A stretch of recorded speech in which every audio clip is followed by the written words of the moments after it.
자, 안녕하세요. 김원욱입니다. 오늘은 25번째 시간입니다. 지난 시간에 초기 배아를 배웠죠? 오늘은 태아를 배우도록 하겠습니다.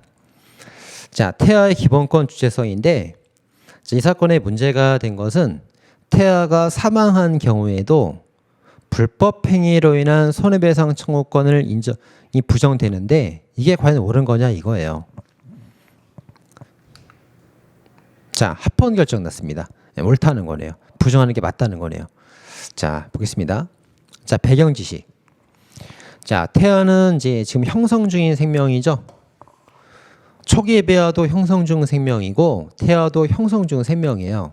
근데 초기의 배아와 다른 점은 뭐냐면 초기의 배아는 수정은 됐지만 모체내 착상이 안 된 상태였죠. 근데 이제 태아는 모체에 착상이 됐단 말이에요. 그 점이 초기의 배아와 다릅니다. 초기 배아는 수정된 상태로 동동 떠다니는 건데 태아는 자궁에 착상이 착 달라붙었단 말이에요. 그래서 인간으로 발전할 가능성이 되게 높단 말이죠. 자, 이런 점에서 기본권의 주체가 될 수 있다고 본 거예요. 근데 기본권을 나눠서 봐야 되는데 생명권은 주체가 돼요. 착상됐으니까 인간 될 가능성은 높죠. 생명이 있다고 봅니다. 근데 글쎄 재산을 가질 수 있다? 태아가 재산권의 주체가 될 수 있다? 이건 좀 나눠봐야 되는 거예요. 이건 좀 이건 따져봐야 되는 거예요. 이거 따져봐야 됩니다. 이게. 자, 그래서 이제 시험에 잘 나오는 거 정리 다시 해주면, 자, 초기의 배아도 형성 중 생명, 태아도 형성 중 생명. 기출 문제 다 맞는 말. 근데 차이점은 뭐냐면 초기의 배아는 수정은 됐지만 착상이 안 된 상태고요. 태아는 수정도 되고 자궁에 착 달라붙은 상태입니다. 그래서 초기의 배아는 생명권 주체가 안 되고 모든 기본권 주체가 다 안 돼요. 착상도 안 되는데 뭘. 태아는 착상됐으니까 인간 될 가능성이 높으니까 생명권 주체는 될 수 있습니다. 네, 재산권의 주체가 되는지가 문제가 되는 거예요. 그래서 이제 현행법 해석에 따르면 태아가 나중에 살아서 출생하면은 재산권 주체가 되는데 죽어서 나오면 재산권 주체가 될 수 없다. 이렇게 나눠서 봅니다. 이렇게 나눠서 봐요. 그 다음 둘 다 형성 중 생명이니까 국가는 보호를 다 해줘야 되는 겁니다. 예, 보호를 해줘야 돼요. 그래서 지난 시간에 뭐 배웠어요? 초기의 배아에 대해서 5년 동안만 잘 보존하게 해줬어도 국가는 보호 임무를 다 한 거다. 이런 판례 배웠었죠. 예.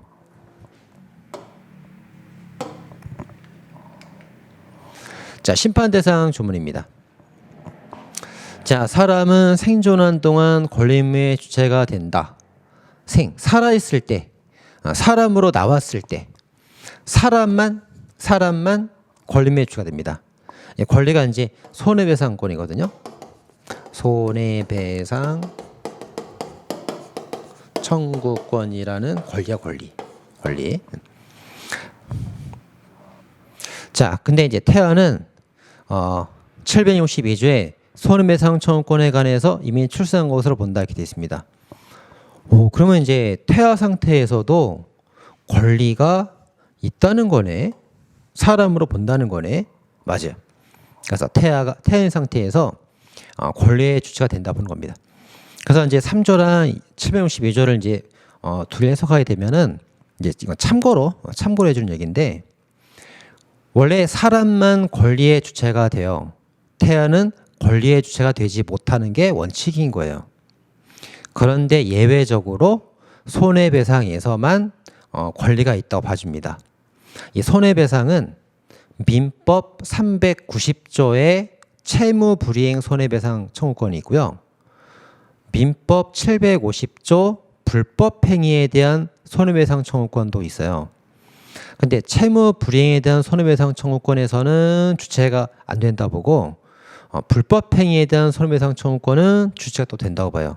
내가 민법상 얘기니까 뭐 참고로 말씀드린 거고 몰라도 좋습니다. 자, 어쨌든 뭐 태아한테 권리주체가 된다 써 있네. 그죠? 돼 있단 말이에요. 자, 그래서 3조는 사람만 권리가 있다는데 762조는 태아도 권리가 있대.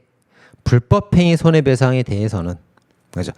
자, 그러면 태아가 무조건 권리가 있다 그렇게 하면 안 되고요. 또 이걸 사람으로 살아서 나왔냐 죽어서 나왔냐로 또 구별해 줘야 돼.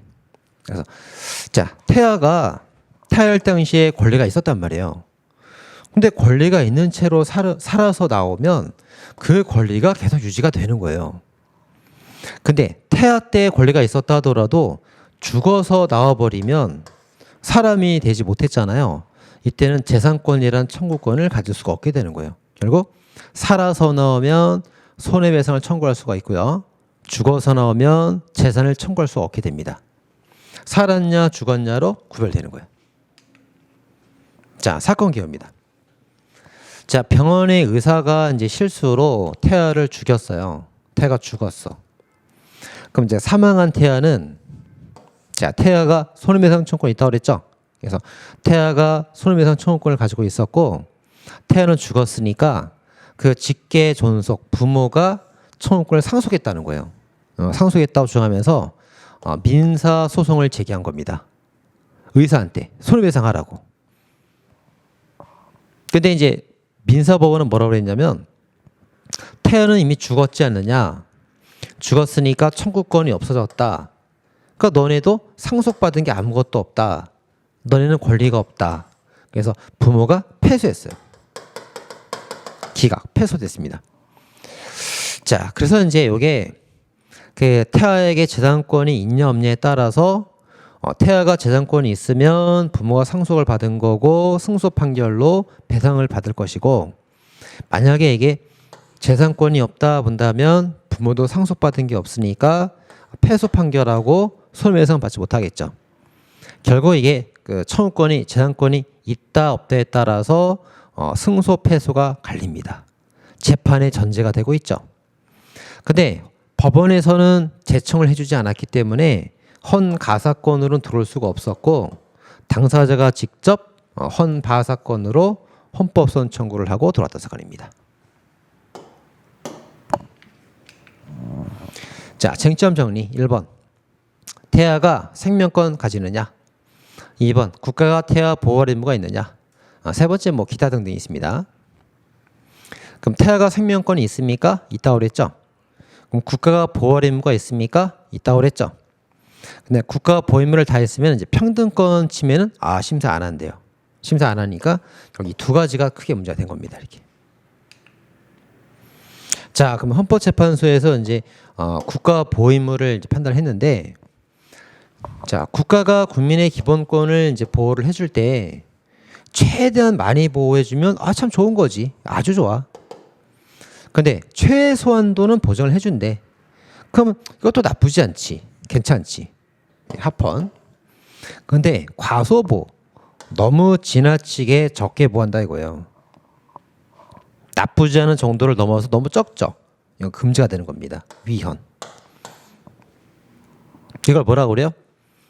최소 보호는 해줘라. 과소 보호는 금지된다. 이런 원칙입니다. 그래서 국가의 기본권 보호 의무 판단 기준은 과소 보호 금지 원칙으로 심사를 하게 되는 겁니다. 자, 기본권 침해 심사랑 달라요. 국가가 기본권을 침해했냐 심사할 때는 과잉 제한 금지 원칙으로 심사합니다. 최소 제한으로 해야지 과한 제한은 금지되는 거예요. 근데 국가의 기본권 보호 의무 심사는 과소 보호 금지 원칙이에요. 최소 보호는 해야 합헌되는 거지 과소 보호는 위헌인 거예요. 비슷하죠? 최소 제한은 합헌이나 너무 과한 최소 제한은 합헌이나 너무 과한 제한은 위헌. 최소 보호는 합헌이나 과대한 너무 과다한 과소 보호는 위헌 이렇게입니다. 그게 이제 과소 보호 금지 원칙에 따라 하는 겁니다. 이게. 자, 그 태아도 이제 생명권 주체가 되고 국가는 적극적 보호 의무가 있습니다. 근데 이제 이 보호 의무의 정도가 이제 얼마나 보호해야 되냐 이건데요. 살아서 출생했을 때만 배상을 인정해도 최소한의 보호는 다 했다. 나쁘지 않다 이거죠. 나쁘지 않다. 죽은 경우도 보호할 필요가 뭐가 있냐 이겁니다. 그래서 이런 경우를 가지고 너무 적은 보호라고 뭐라 할 수 없다. 그래서 과소보호 금지 원칙 위반이 아니라 봤습니다. 합헌이라는 거죠.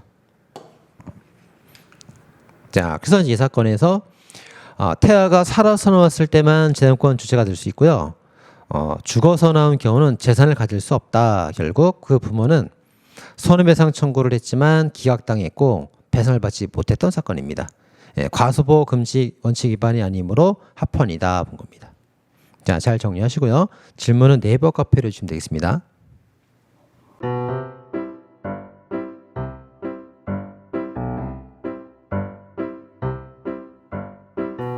구독, 좋아요, 알림 설정까지.